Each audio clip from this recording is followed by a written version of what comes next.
We're going to hit record. It's going to take just a little bit of time.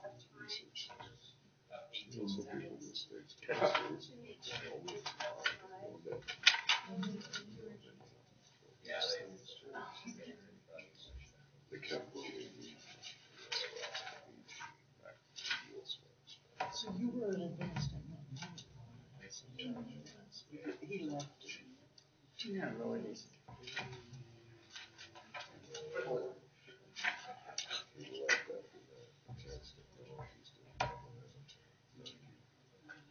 Well, then what was it up there? Because it doesn't go what is it before the treatments or after?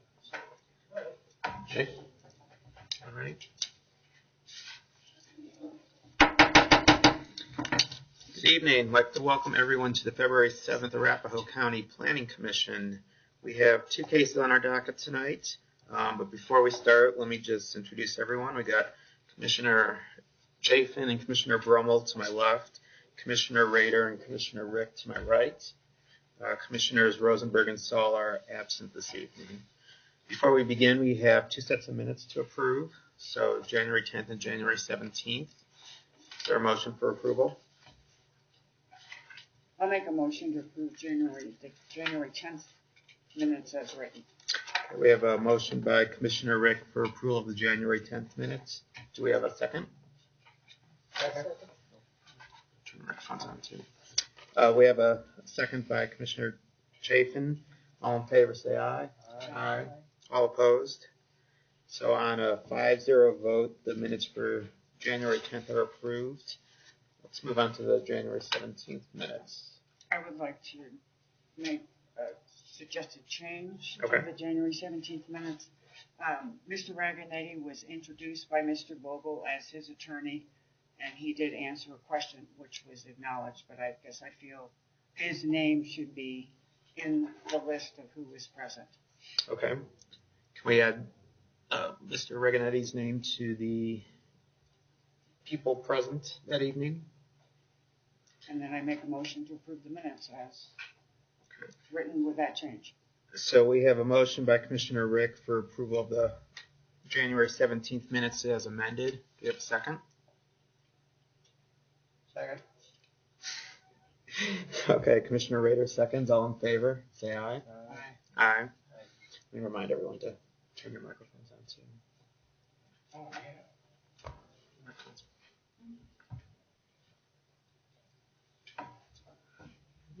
Microphone. Okay, we have two cases this evening. There was a request to flip-flop them so the public case goes first. Is it okay with everyone? Okay, so let's get started with case number P16-012, the Shuck Restoration Minor Subdivision. Jan Yeckes for the county. Hi, I'm Jan Yeckes, Planning Division Manager, Public Works and Development. And I'm here. Jan Yeckes, Planning Division Manager, Public Works and Development. I'm here presenting the case that Sherman Fair was the case manager for. He's not able to be here this evening. This is a proposal by Doug Shuck and DGS Real Properties as owners for a minor subdivision known as the Shuck Restoration Minor Subdivision.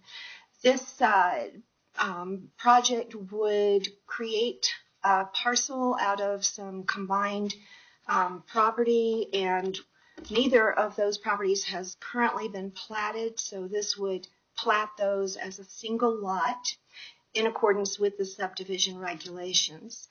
The total property is 2.06 acres in size, and the zoning is currently B4, which is one of our conventional zone districts within the business and commercial zoning.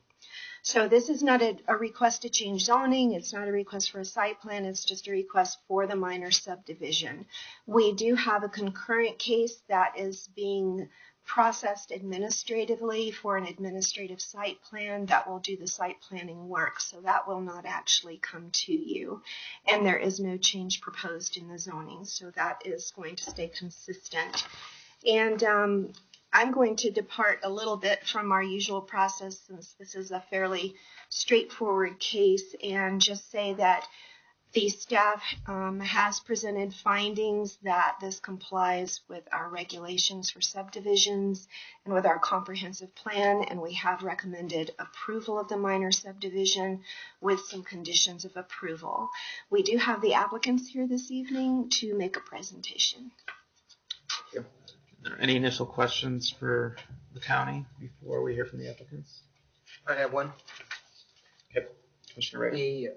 The letter from the city of Sheridan states that it had attached a drawing of the old landfill. Did you ever get that, or? It's not in the report. The drawing is not. We did have a letter from the city of Sheridan talking about their in-city requirements for properties that are built on or near landfills.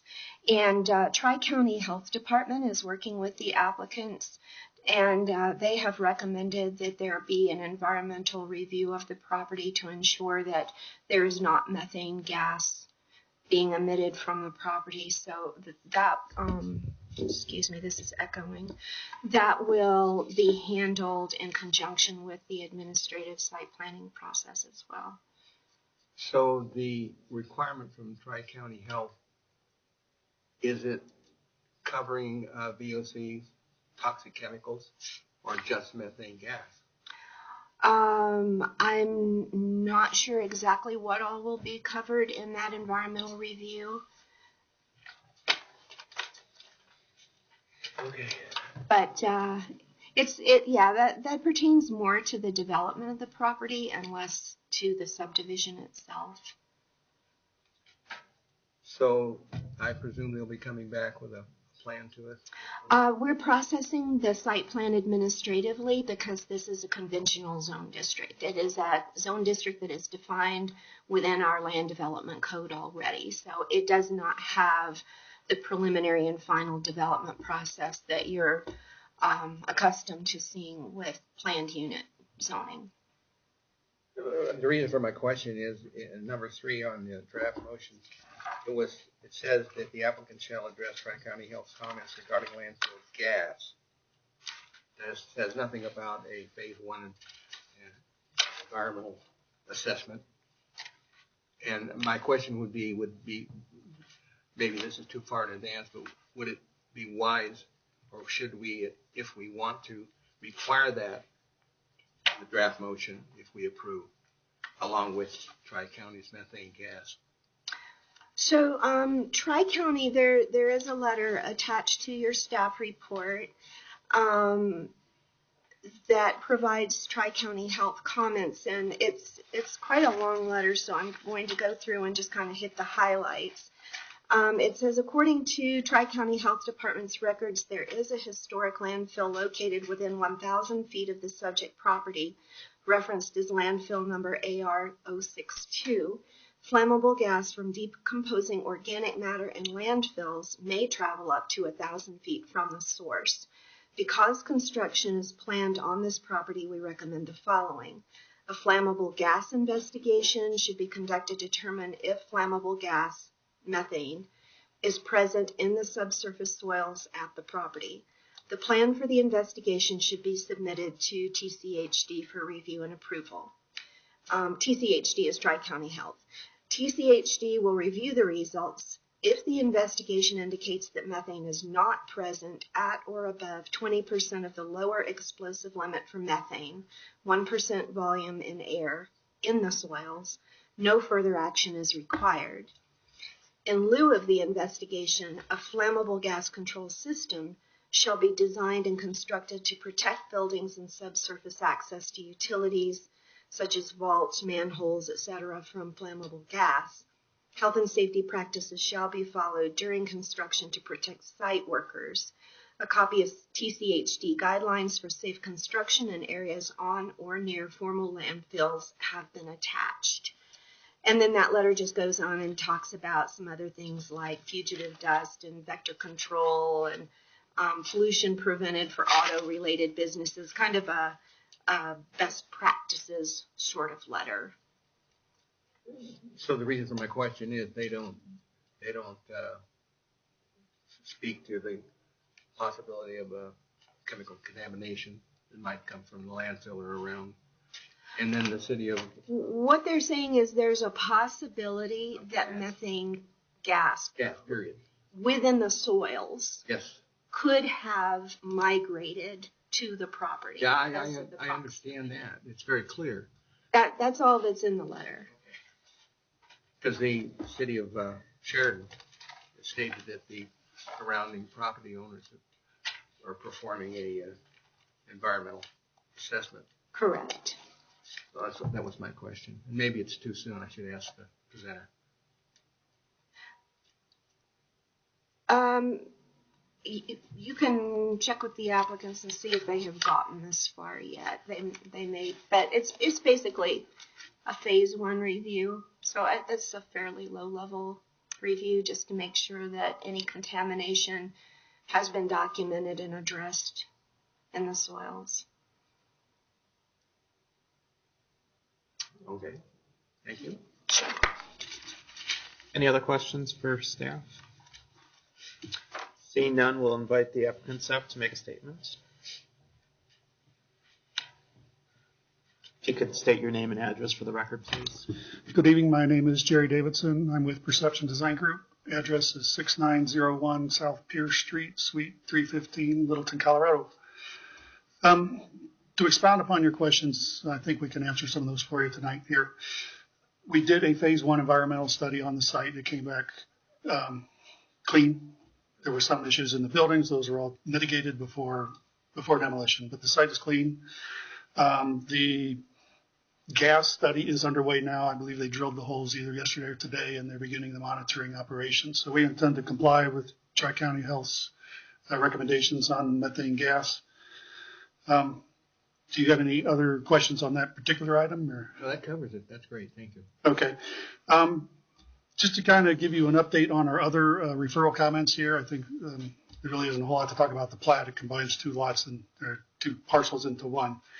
CenturyLink had a comment about some existing equipment. We've addressed that comment by providing an easement for them, a general utility easement around the site, and their equipment is located within either the public right-of-way or that easement. South Englewood Sanitation District, we are in communication with them. They will be providing sanitary sewer service to this property. CDOT comments, we have applied for our access permits through CDOT. We will be closing 3 existing accesses and getting a change of use on 2 other ones to address CDOT's comments. And we already talked about TriCounty Health here. So I'm just here tonight then so I can answer any questions you might have on the application. Any questions for Mr. Davidson? I guess I have a real quick statement. I didn't realize it until he just stepped up, but I am actually working with Mr. Davidson on some other projects. Not this one, but one in Arvada and one in Glendale as well. So I should make that clear that I did not realize until he just introduced himself. So thank you. Okay, thanks. So at this point, I guess we'll open it up to the public. If anyone wants to speak, step forward and state your name and address.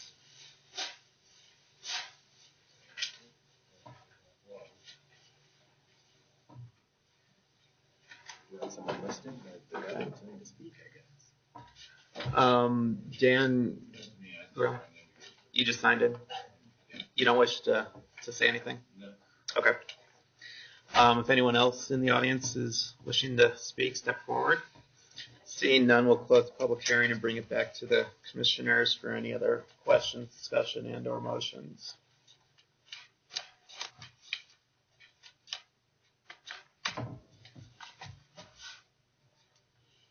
Commissioner Brummel. Mr. Chair,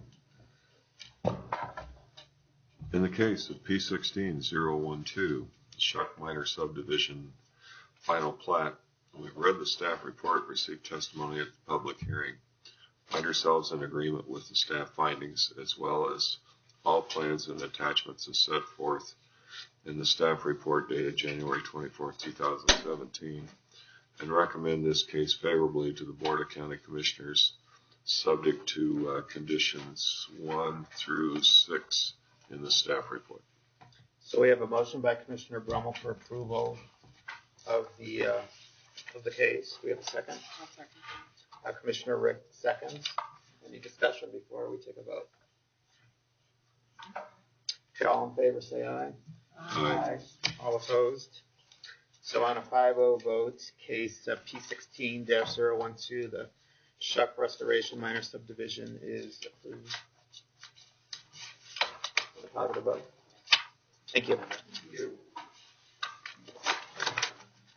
Okay, let's jump back to our first case now. That would be W17-001, the floodplain regulation updated flood insurance study. Chuck Haskins for the county. Good evening, Planning Commission. Chuck Haskins representing the Engineering Services Division for this case before you tonight, W17-001. It's an amendment to the Land Development Code for updated floodplain management regulations. This hearing was noticed in the Villager on January 19th, 2017, and the I-70 Scout on January 17th, 2017. So what we're proposing tonight is an amendment to the Land Development Code to update the floodplain management regulations. The floodplain management regulations have been required to be updated and revised by FEMA to meet the minimum National Flood Insurance Program requirements. The proposed amendments will bring the regulations in compliance with the minimum National Flood Insurance Program requirements. A little background on this.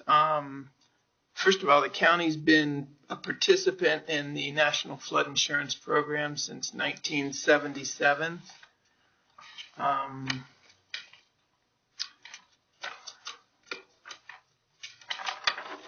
And as a participating community, we have the responsibility to make sure that our floodplain regulations meet or exceed the minimum regulations of the NFIP. The map update process for this regulation change began in September 22nd, 2014. Basically, FEMA presented a new flood insurance study for 6 drainage ways within the county. Antelope, Cottonwood, Piney Creek, First Creek, East Tollgate Creek, and Willow Creek. The county in Semswa held some public meetings on these map changes in October 2014. The actual appeal process for the maps began in September 15th, 2015. FEMA did not receive any appeals on the proposed revisions to the flood insurance study and the flood elevations. So essentially, this is a pretty minor change. We're changing 2 portions of the code, Section 1-505 and Section 12-2005. And we're proposing to change the date of the effective study from December 17th, 2010, which was the last update to the flood insurance study, to February 17th, 2017, which is the end of next week. We sent this out. We didn't do a lot of referrals on this because we did an extensive outreach program with the physical map revision changes. We mailed directly to every property owner affected by the floodplain change or the flood maps, as well as held 3 open houses. So the updated maps resulted in 4 new structures being mapped within the floodplain. And I just have a little bit, a little overlay to show you on this. You can see on the screen, the light blue area is the existing floodplain, and the dark blue area is the revised floodplain. So you can see this is actually just south of here in Cottonwood Creek. That is a facility owned by Inverness Water and Sanitation District. That's putting some of their structures in the floodplain.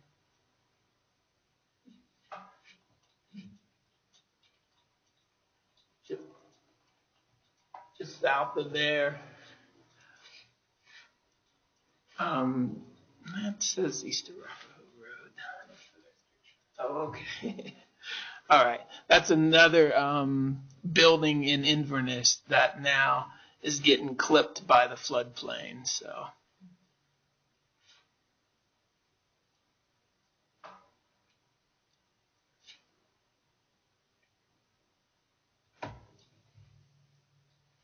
This is the golf course next to us.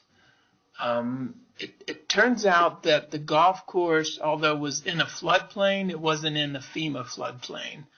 So now we're mapping the old floodplain under what was called a flood hazard area delineation into the FEMA floodplain. So some of their structures at the Family Center Golf next door is going to be in the floodplain.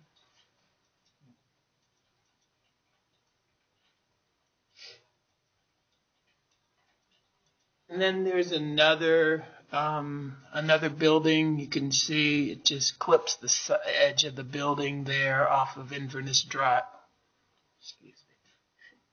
Off of Inverness Drive east. So that's really not that. I mean, out of all the six drainage basins that we're now remapping, only 4 structures are being mapped in the new floodplain. So that's not a lot, but we actually reached out to all these property owners and made sure that they understood that they can purchase flood insurance. Now is the time for them to purchase flood insurance before the maps go effective. Then the cost increases. So. Staff findings. Is it appropriate for me to read all of those in the record, or I certainly can. Okay. I've listed the staff findings on page 4 of my staff report, and we're recommending. We're hoping that you guys support this and move it on to the board. The board is scheduled for next Tuesday, so that we can get the code amended before the maps go into effect on the 17th to be compliant with FEMA. So that's kind of my presentation. Happy to answer any questions that you might have.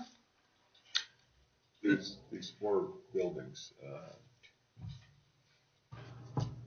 Now, they didn't have to buy flood insurance before. They have to buy it now. Is that how that works? Flood insurance, it's only required if you have a mortgage on the property. So I don't understand. I'm not aware that these things are financed or anything. It's kind of an option otherwise.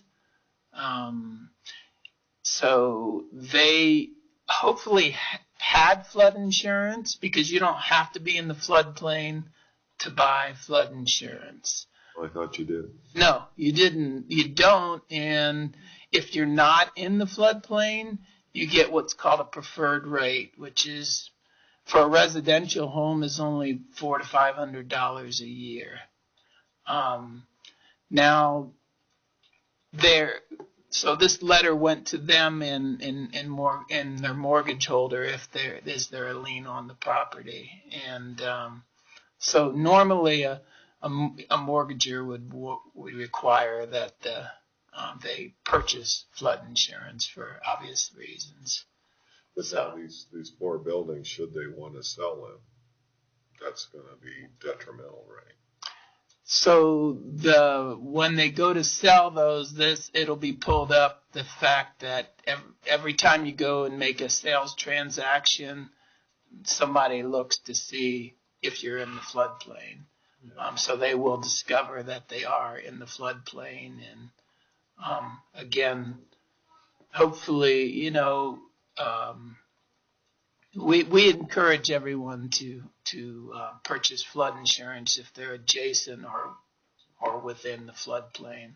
Some properties are only in, but these are approximate studies, and you could get a storm in greater magnitude than the 100-year storm, and you're insured at that point. So there certainly is increased flood risk if you're adjacent to a floodplain. So hopefully that answered your question, Commissioner.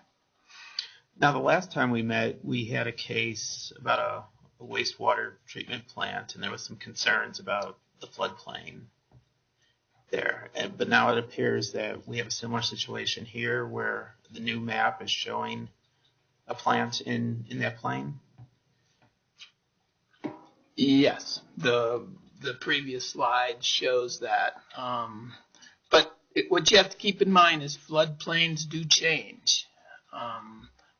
They change based on better topography, better survey information, revised hydrology, aggradation of the channel itself.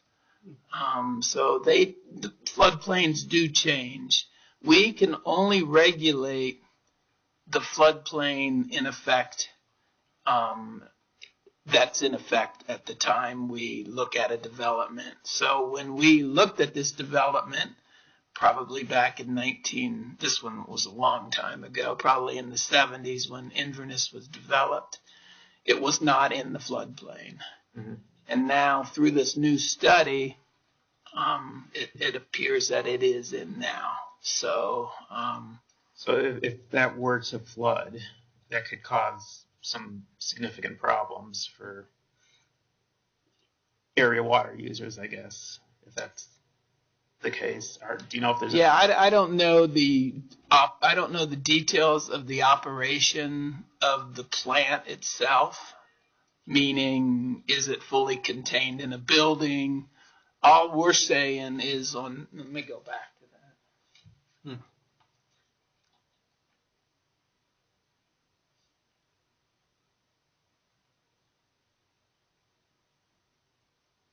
Yeah.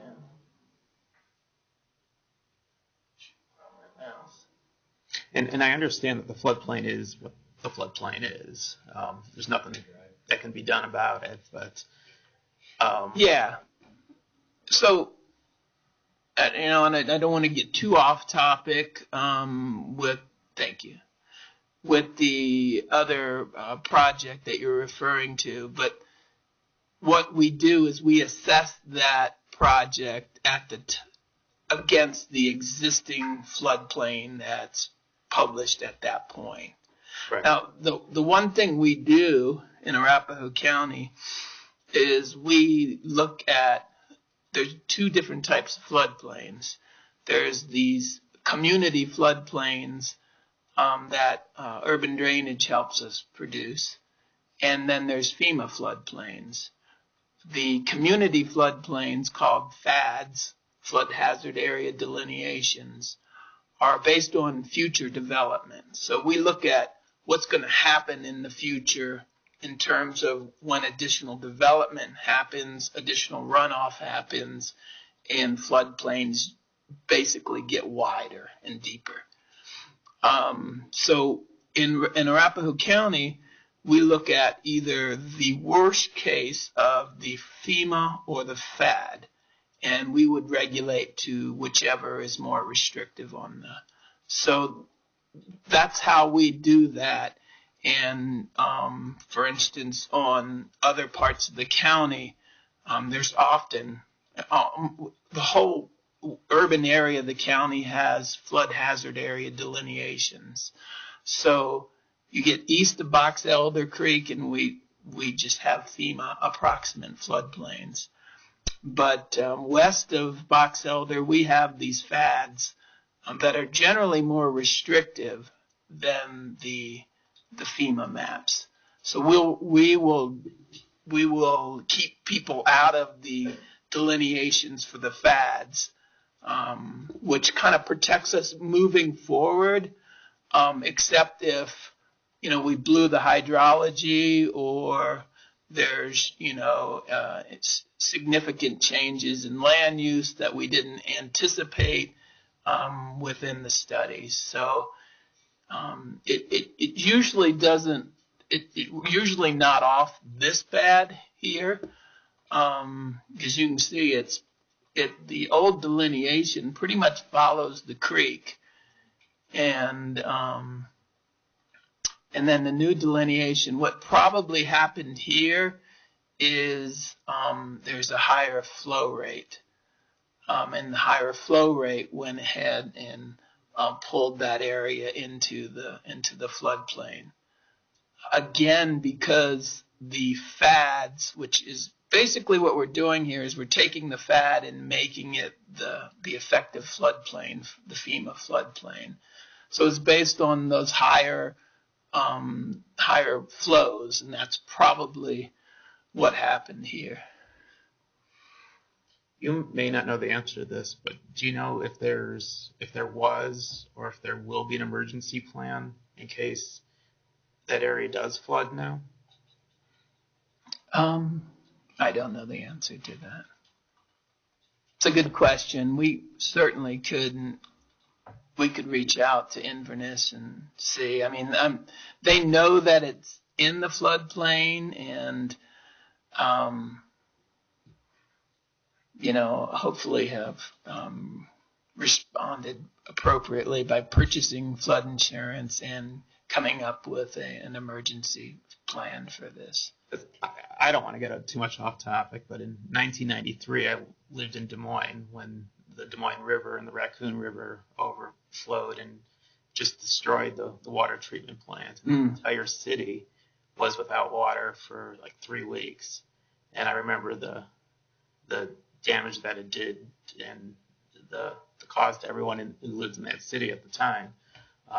This, by no means, I'm sure, is as big as a situation as that was, but that's still a concern that if something were to flood, there's some residents who could be without water for a significant amount of time. Right. That would be my only concern, I guess. And then, like I said before, the floodplain is what the floodplain is. I'm not questioning the extents of the new map, but it's just a little concerning all of a sudden. So. Understand. How often does FEMA review the floodplains? Well, the last time they changed the floodplain was in 2010. And the only real change is they used to have all paper maps, and they went digital in 2010. So that's when they came out with what's called the DFIRMs, the digital flood insurance rate maps. Again, what we're going to be doing is you may see me a couple more times in the next few years, because we have about 20 drainage basins where we're taking the FAD and making it the effective floodplain. But we feel that although it's a process changing the code every time, it's important to have the latest floodplain study and regulate land use based on the latest in floodplain insurance study. So typically it's the 100-year event that they're looking at? Oh, yeah. They're only looking at the 100-year event. Okay. And that's what we regulate to as well. And most jurisdictions regulate to just the 100-year storm or the 1% storm. So, sorry, I should have clarified that. Any other questions for Mr. Haskins? Thank you. Oh, thank you very much. So at this point, we'll open it up to the public if anyone's wishing to speak. Seeing none, we will close the public hearing and bring it back to the commissioners for discussion and or motion. I will make a motion. Okay, Commissioner Rick. In the case of W17001, floodplain management regulations, land development code amendment, we find ourselves in agreement with staff findings 1 through 5, including all plans and attachments set forth in the staff report dated January 24th, 2017, and recommend approval to the Board of County Commissioners, and including points 1 and 2. So we have a motion by Commissioner Rick for approval. Do we have a second? I'll second it. Okay, Commissioner Brummel, I think, spoke first as a second. Any other discussions before we take a vote? Okay, all in favor, say aye. Aye. All opposed? None. So on a 5-0 vote, case W17-001, floodplain regulations update flood insurance study is passed on to the county commissioners with a 5-0 positive vote. Any other business before the commissioners tonight? Jan, do you have any announcements or anything? Or Jason? I think the only announcement I have is that the case that's been sort of a moving target that we've been trying to schedule in Littleton at the administrative building is currently scheduled for March the 7th. Is that correct, Jason? Does that sound right? I'll confirm that and send that out to you by email. So it's not going to be on the 21st now?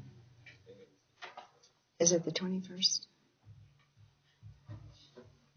So we don't have another meeting this month? Well, we'll find out in a second.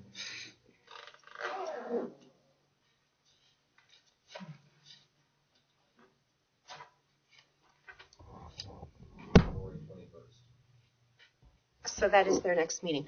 Okay, so I apologize. Correction, that meeting is on February 21st. So that is your next meeting, and that will be at the County Administration Building, usual time.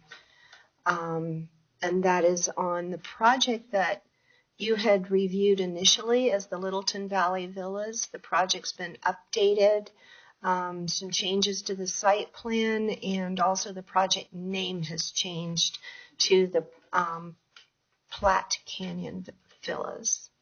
So you'll be getting that staff report here in the next week or so. But that is the only announcement that actually I do have one more announcement. Sherman has announced that he's retiring. Oh. Yeah, so. That's not effective tonight then. It is not effective tonight. No, he will actually be here through March 10th. But yeah, that's quite a huge loss for the county and for our department and our staff, and we're really going to miss him. He's really just done tremendous work Can we, over the years. the first meeting in March, can we plan something for him? We'll try. He's a little shy. Yeah. We're pretty sure he scheduled his vacation around the Years of Service Awards today. He was scheduled for a 15-year award. Okay. But that's all we have this evening. Thank you all for being here. Thank you. We are adjourned.